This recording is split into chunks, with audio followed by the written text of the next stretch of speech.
Assalamualaikum warahmatullahi wabarakatuh. Selamat pagi anak-anak. Apa kabarnya hari ini? Ibu berharap semuanya dalam keadaan sehat walafiat, tidak kekurangan suatu apapun. Jangan lupa sebelum memulai pembelajaran kita hari ini, anak-anak harus berdoa dulu supaya ilmu yang kita dapatkan barokah. Adapun pembelajaran hari ini adalah muatan materi IPS tema 2 subtema 1 KD 3.3. Tujuan pembelajaran hari ini supaya siswa mampu mengidentifikasi jenis-jenis usaha kegiatan ekonomi masyarakat Indonesia di bidang agraris, peternakan, perkebunan, kehutanan, pertambangan, perdagangan, dan industri. Jadi, indikatornya adalah jenis-jenis kegiatan ekonomi masyarakat. Mempelajari jenis-jenis kegiatan ekonomi masyarakat, terlebih dulu kita harus memahami apa itu pengertian kegiatan ekonomi. Dari kata kegiatan, kegiatan berarti sebuah aktivitas, usaha, atau pekerjaan. Sedangkan ekonomi adalah ilmu tentang asas-asas produksi, distribusi, dan pemakaian barang atau jasa serta kekayaan. Oleh sebab itu, kegiatan ekonomi adalah seluruh aktivitas atau kegiatan yang dilakukan manusia untuk memenuhi kebutuhan sehari-hari. Setelah kita mempelajari apa itu pengertian dari kegiatan ekonomi, kita akan membahas tentang jenis-jenis kegiatan ekonomi masyarakat. Di antaranya adalah 1, agraris. Nah, yang kita bahas di sini adalah pertanian. Penyebutan agraris ditujukan untuk masyarakat yang bermata pencarian sebagai petani. Usaha agraris meliputi pertanian dan perkebunan. Biasanya, usaha masyarakat ini banyak ditemukan di wilayah pedesaan dan pegunungan. Jenis usaha ini menghasilkan beragam tanaman dan bahan pangan. Hasil pertanian adalah jagung, padi, kedelai, ubi, sagu, sayuran, umbi-umbian, dan buah-buahan.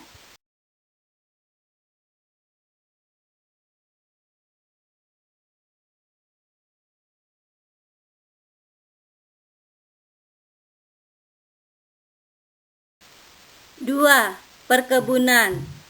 Perkebunan adalah kegiatan ekonomi dengan menanam tanaman keras yang berusia minimal 6 bulan. Dalam perkebunan, tanamannya dibagi menjadi 2, yaitu tanaman musiman dan tanaman tahunan. Biasanya tanaman musiman ini memiliki umur yang pendek dibandingkan tanaman tahunan. Tanaman musiman biasanya berumur 6 bulan. Tanaman musiman adalah tanaman tebu, tembakau, dan tanaman rosella. Tanaman tahunan biasanya minimal berumur 12 bulan.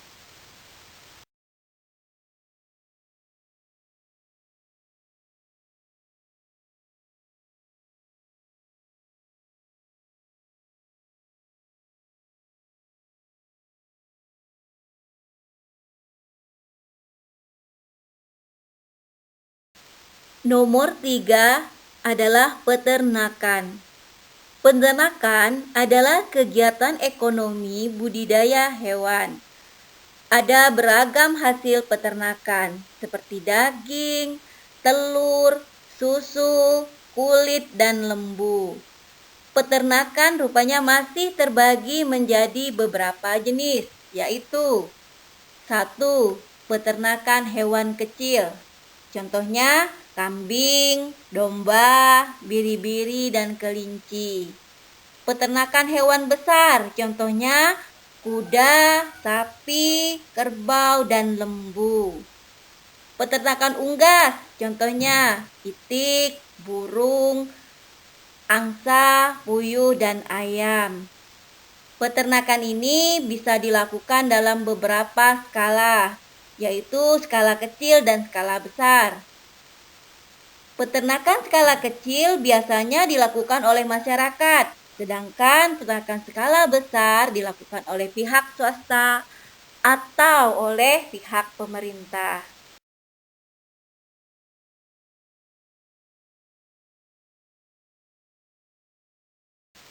Usaha nomor 4 adalah perikanan. Perikanan adalah kegiatan ekonomi di bidang budidaya ikan. Perikanan tidak hanya bisa dilakukan di laut saja, namun bisa dilakukan di darat. Ada beberapa contoh usaha ekonomi perikanan, yaitu budidaya ikan di kolam dan budidaya ikan di tambak. Secara umum, perikanan terbagi menjadi dua jenis, yaitu perikanan laut dan perikanan darat. Perikanan darat adalah usaha memelihara ikan di perairan darat. Perikanan darat juga terbagi dari dua jenis, yaitu perikanan air tawar dan air payau. Perikanan air tawar dilakukan di danau, sungai, rawa, waduk, bendungan, empang, dan kolam. Jenis ikan yang dibudidayakan adalah ikan lele, ikan mujair, ikan nila, ikan mas, ikan gurame, dan lain-lain.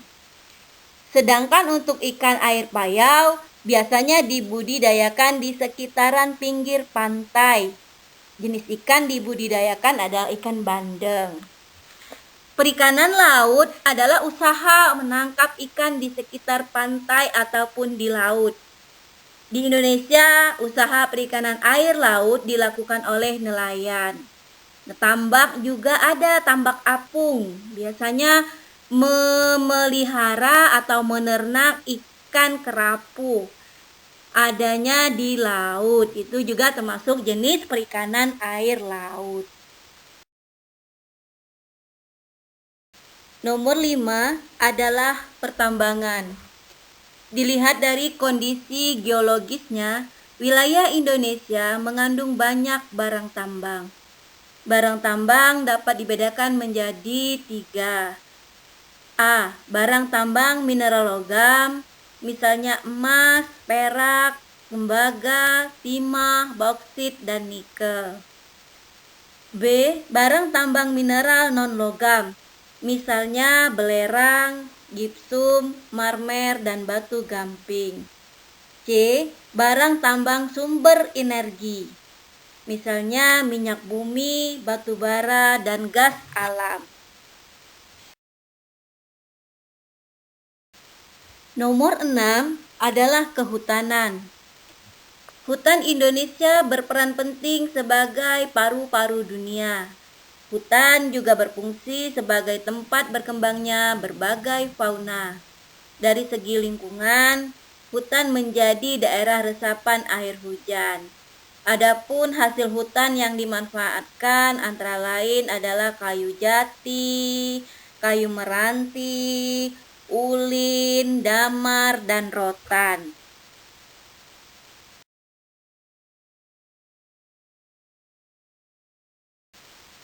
Nomor selanjutnya adalah usaha perdagangan.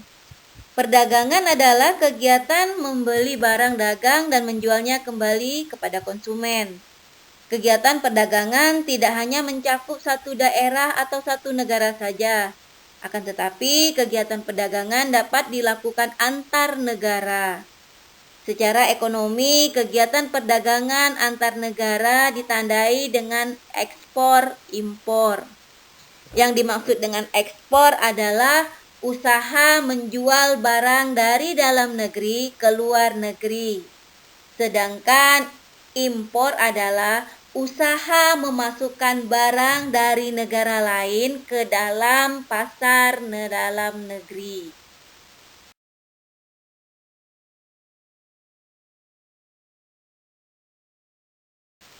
Terakhir yang kita bahas pada pembelajaran kali ini adalah perindustrian.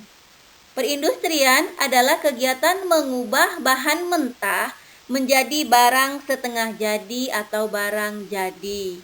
Usaha industri dapat dilakukan secara perorangan atau kelompok. Usaha industri dapat dikelompokkan industri rumah tangga, home industri, industri sedang, dan industri besar. Di daerah tempat tinggal kita, banyak sekali terdapat home industri. Contohnya, pembuatan pantiau, pembuatan kerupuk, pembuatan rusip, itu termasuk contoh-contoh home industri yang sangat membantu ekonomi masyarakat di sekitar kita.